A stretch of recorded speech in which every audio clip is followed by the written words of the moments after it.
It is a complete fabricated, silly myth that your ancestors had access to large amounts of saturated fat or animal source fat. Hey, everybody, I thought I would chat with you guys and gals a little bit about this today.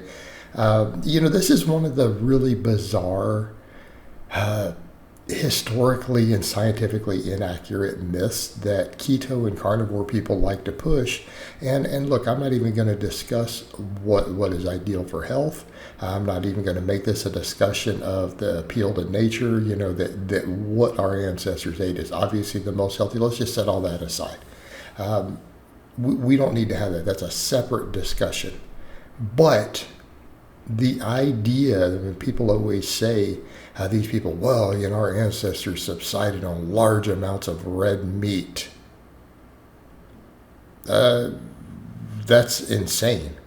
And on top of that, the idea that they had access to saturated fat, even if they were eating a diet really high in red meat. And again, we're talking before agriculture here.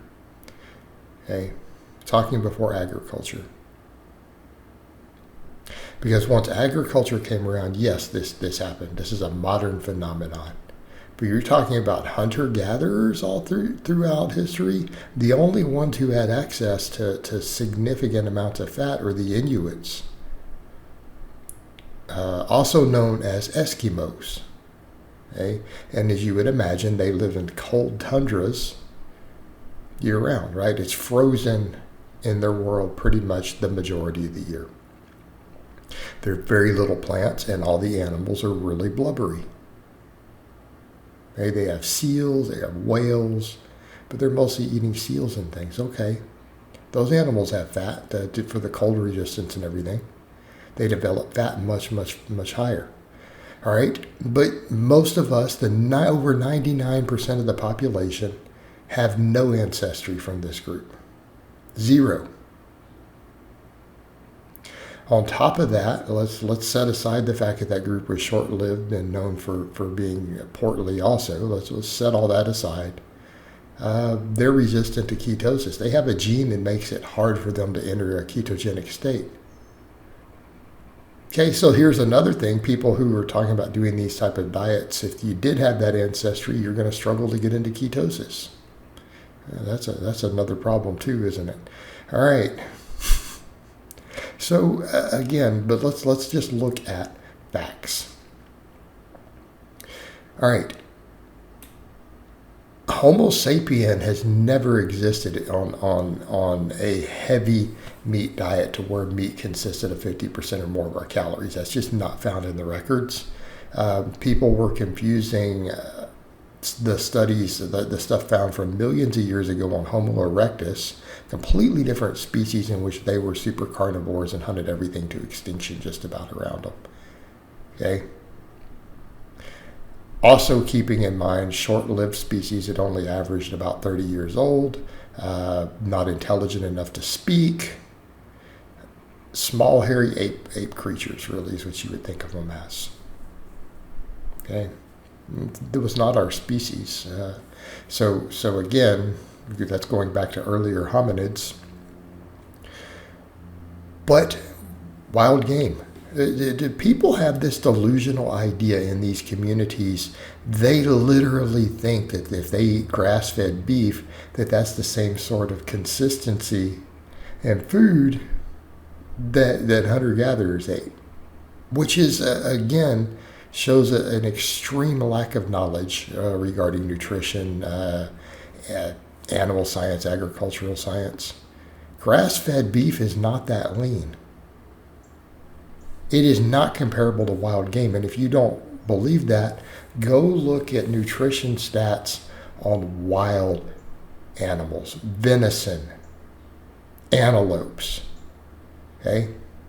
Even feral hogs, right? Like wild hogs. Do people not understand these are leaner? They're leaner than what you're getting. And we're not talking because it's been grain fed out. Okay, you go hunt a wild deer or antelope that has not been pasture raised in a protected environment where it grazed all day. Its fat is maybe 20% of what a grass-fed beef is. Okay, you're not going to get 20 grams, 30 grams of saturated fat eating that. In other words, if you sat around and you ate 3 pounds of lean wild game meat, not from the Arctic regions, setting aside bear. So we're talking herbivores. If you were eating herbivores, because no society has ever sustained itself eating predators, there aren't enough of them. So again, think deer, antelope type animals, even wild cattle, whatever, bison. These are not high-fat animals. They're really, really lean. They're way lower in fat than grass-fed beef that's raised in a pasture or pasture-raised chickens. These animals still stand around eating all day. They're not scavenging. They're not out running. We still fatten them up in this manner. Yes, they're leaner than grain feeding. You're not going to do any form of actual real ketogenic type diet off of wild game. All right? And then when you realize how hard it is to get, realize your ancestors didn't eat as much wild game as you think they did. That's been found in the fossil record. They still ate 80% plant-based, 20% animal-based on average. And a massive chunk of that 20% was bugs. And I'm not personally interested in eating bugs. I would rather not. But it was protein, right? It was protein they could get. They were always in pursuit of protein because we needed protein. But we're still talking a fairly small percentage of their diet. So this ludicrous idea, it's like, where are you guys getting the math on this? That you think that your ancestors walked around eating 30 grams of saturated fat in a day? They couldn't find it. It didn't exist. Where would they get it? Well, they traveled up to the Arctic every week to hunt seals. No, they didn't. Not for the majority of us.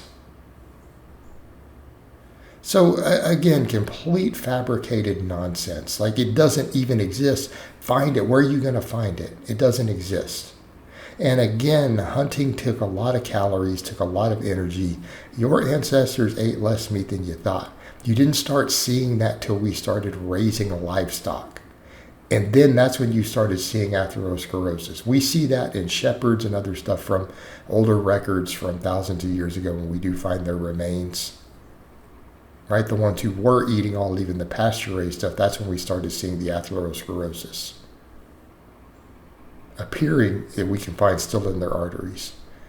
All right, guys, but that's really all I have to say on that today. I hope it's been informative, and I'll talk to you guys and gals next time.